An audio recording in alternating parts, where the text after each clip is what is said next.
At the end of the day, you still want to evolve. You want to be able to grow as a musician, as a performer.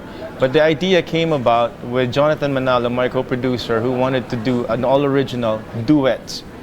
So we have a lot of female singers that are really exceptional, world-class. So I said, yeah, let's streamline composers that can give us good songs. And then let's shortlist, the female performers that we're going to do duets with. So yeah, it took probably 4 years. Just the same, yeah. Wow.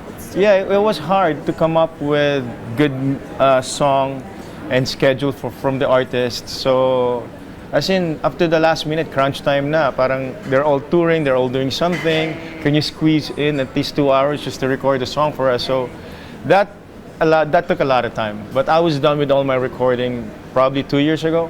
Okay. But now my producer wants me to do a solo, original, for the album, kasi sabi niya wala kang solo. So I'm gonna record another solo in time for the release of the album in November. After the pandemic, it seemed like you came up with a lot of firsts. You're trying to do, Everything. a lot of new things. You're trying to do everything. Hit the ground running. Your Metro Manila Film Fest, the Mallari. Incredible! Congratulations that you made it. Not only one but two.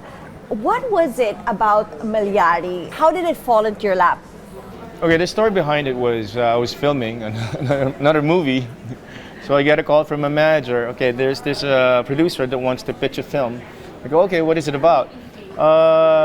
Mallari, Severino Mallari is a serial killer, 3 timelines, 3 characters. Sabi ko, pass. Hard Really? pass. You Yeah. said pass right Hard away. I pass. didn't even think that, wow, it sounds Because I'm interesting. busy, my schedules, my calendar is already booked.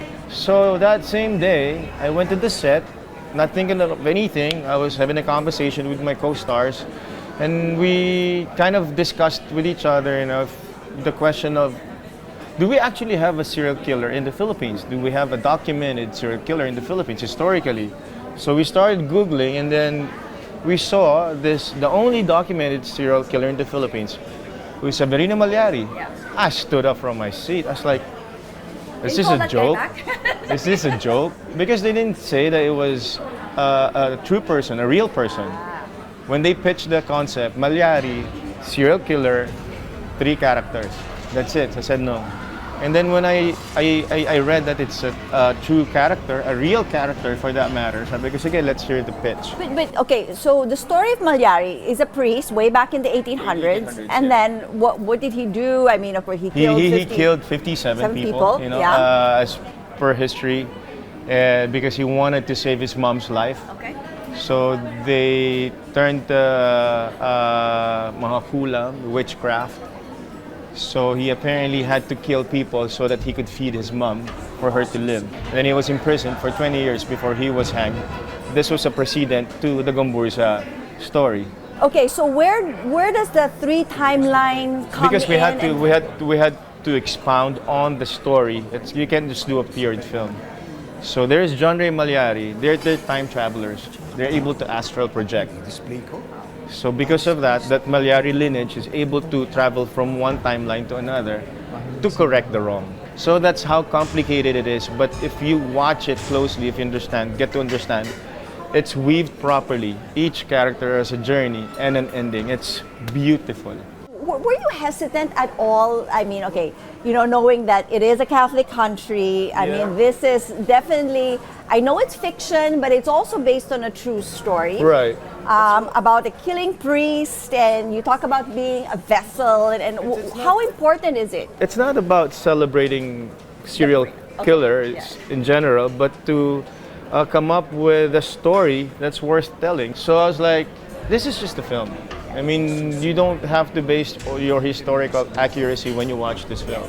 There's nothing to that effect, because it is just based on this guy that killed. But this is not necessarily his story. It's also educational. I mean, in a sense, because you get to understand not just the killing, but why the killings happen. One thing that's also surprising, I mean, to me, it was like, wow, it's been what? Your last Metro Manila Film Fest was More than 20 years ago. How can you not be a part of the Metro Manila Film Fest? Because I didn't want to work holidays. Oh, you didn't want to. So my mantra with my deal with my manager is that before Christmas, because you do a lot of TV, you do a lot of films, you do a lot of engagement. So I said, on the 23rd, I'm off. Then I'm back after New Year's. But when this was pitched, they really intended it for the film fest. I said, sana umabot. And little did I know, the joke is on me because may trabaho ko sa film fest. So I said, yeah, I mean, it's been 20 years. The last time I did film fest, I was with Mommy V, and now she's also competing. That's right. So it's a reunion of sorts, and it's a lot of big films. And I'm like, I'm happy that I'm part of the renaissance, I'm part of the revival of Philippine cinema. From killing priest to a martyred priest. Yeah. So Gomburza is, I don't know. I play it's also play part. Pedro Pelaez. Yeah. He's the mentor of Burgos. It all was happening at the same time. And he said, Pidge, I don't have anybody else in mind. I need you to do Pedro Pelaez because you look like him, you can act like him, and I need you for this role. I played the mentor, and then little did I know I was gonna speak Spanish. And no Spanish. That was prior. stretch. That was a stretch. That was really hard. I mean, one of the toughest things I had to do because I was in front of all my co-actors. I was not presiding, but I was defending my case for the revolution. Anyway, so I had to study my Spanish lines, and I had a tutor right beside me. Brain freeze. I mean, it was hard, but after I was able to pull it off, I said, yes. And I told my director, you owe me one. It would have been 3 films in the Metro Manila Film Fest. I mean, if Moro made it, but Moro had a story of They'll his file a own. petition against me for sure. Moro said, tama na yung Metro Manila. Mag-Busan na lang tayo, di ba? Busan naman. Okay. We competed in Busan last year. I'm also excited for that film. It's socio-political, as you may know. And maganda yung depiction ni Brillante dun sa nangyari na massacre. And I'm happy to have been part of this film because I've always wanted to work with Brillante. So I'm happy that I'm part of this change, that I'm part of this movement that gives voice to Philippine cinema.